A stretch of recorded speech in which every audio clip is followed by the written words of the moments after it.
السلام عليكم ورحمة الله تعالى وبركاته. مشاهدينا الكرام، مشاهدي مغربي بالأزواق، كنتمنى انكم تكونوا بخير وعلى خير ومازالين فرحانين بالبطولة وبكأس العرب الغالية علينا الحمد لله مع طريق سكيتيوي، الحمد لله ونشكره. ما عليناش، أول حاجة غادي ندير اليوم رياكسيون على الفيديوهات ديال هاد المباراة النهائية. أول حاجة غنقدر نبدا بها اللي هي مباراة أو لا قبل مباراة هاد يعني النهائي، كانت واحد ردة فعل لاعبي المنتخب الوطني المغربي ضد كانت ردة فعل على الأطفال اللي كانوا معهم مرافقين لهم، حيت كانت شتا وكانوا خليكم تشوفوا فيديو نشوفوه جميع. لقطة أكثر من رائعة.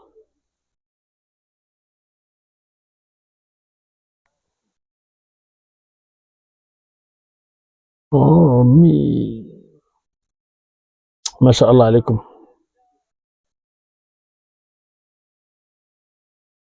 ما شاء الله عليكم، لقطة أحسن من رائعة إخوان. ماذا عسى أن أقول؟ قمة ديال الأخلاق وقمة ديال الختورية وقمة ديال تحياتي لكم بصحتكم هاد الكاس فريمون. وغادي ندوزو اللقطة الثانية اللي فريمون لقطة الهربة. قال لك اللاعبين ديال الأردن كانوا كذابة، ولكن ردة فعل ديال الحكم كانت أكثر من رائعة. تحياتي لك سيدي الحكم. خليكم على فيديو. أين أيام الأهلي وذكريات الأهداف، خطأ يستفيد منه اللاعب المغربي. شوف الأربعة، شوف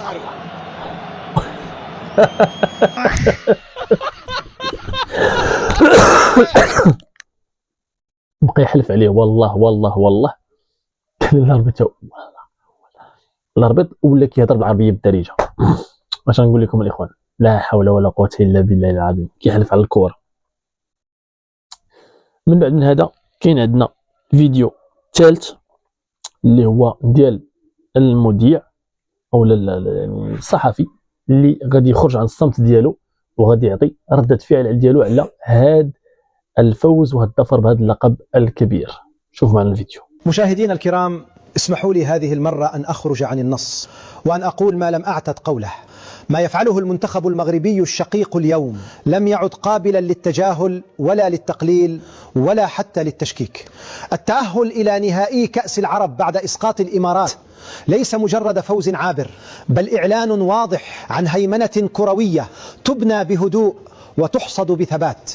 المغرب الشقيق لم يعد منتخب مفاجآت، بل مشروع مكتمل حاضر بقوة في كل الفئات ويفرض احترامه حتى على أكثر منتقديه وأنا أولهم. نعم، ما نشاهده اليوم إنجاز استثنائي وتحول تاريخي يستحق التوقف عنده.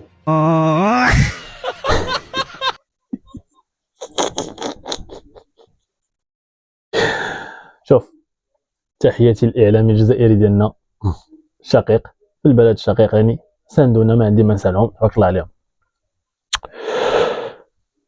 نشوفوا لقطات قبل ما ندوز النقطة اللي فريمون خرجتني على طوعي. نشوفوا اللقطة من بعد ما انتهت المباراة وصفر الحكم، كيفاش مشى طارق سكيتيوي وسلم على اللاعبين ديالو وعلى المنتخب اللي عطى وبذل مجهود كبير وكتير. خليكم مع الفيديو.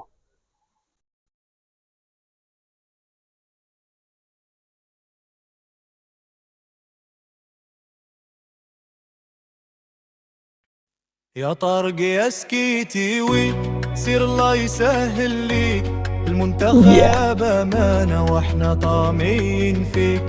باسم من ذهب بالراية ديما الفوق، المغاربة معاك بالقلب وبالشوق. يا طارق يا سكيتيوي، سير الله يسهل ليك المنتخب أمانة واحنا طامعين فيك. باسم من ذهب بالراية ديما الفوق، المغاربة معاك بالقلب وبالشوق.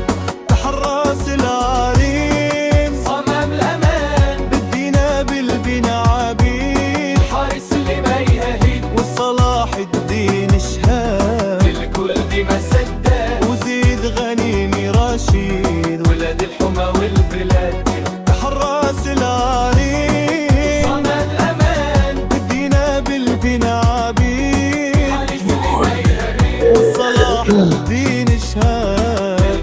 لقطات احسن من رائعه، وتحيه للسبوعه، وتحيه للناس الكبار اللي قاموا بمجهودات كثيره وكبيره، وبصحه بصحه بصحه والف بصحه ل 40 مليون نسمه اللي كانت كتسنى فريمون صافره نهائيه، لانه قلبنا فريمون خرج.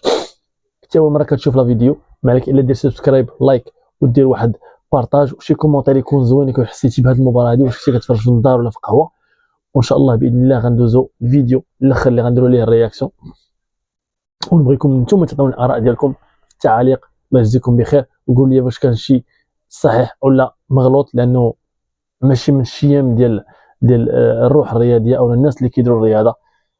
احترام اول حاجه، الانسان اللي كيستاهل الاحترام، فكيف به الناس اللي ما كيستاهلوش الاحترام.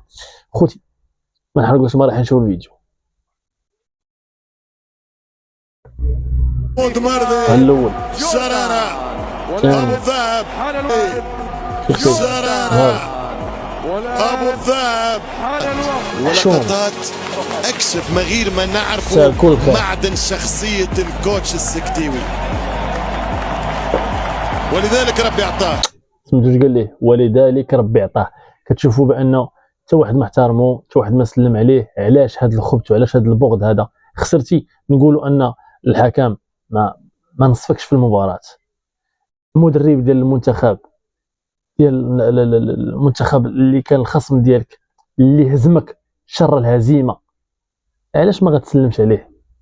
علاش ما من قلة الأدب أنك ما يمد عليك الإنسان واحد إنسان يدو ما تسلمش عليه. قلة الأدب وقلة الاحترام، عيب والله عيب، والله لا حشومة بالله، والله لا شي حشومة بالله. خوتي خواتاتي، هذا ما كان في هذا الفيديو هذه. نتمنى انها تكون نالت الاعجاب ديالكم. المغربي بلا زواق، الحمد لله الفيديو وصلنا النهايه ديالو.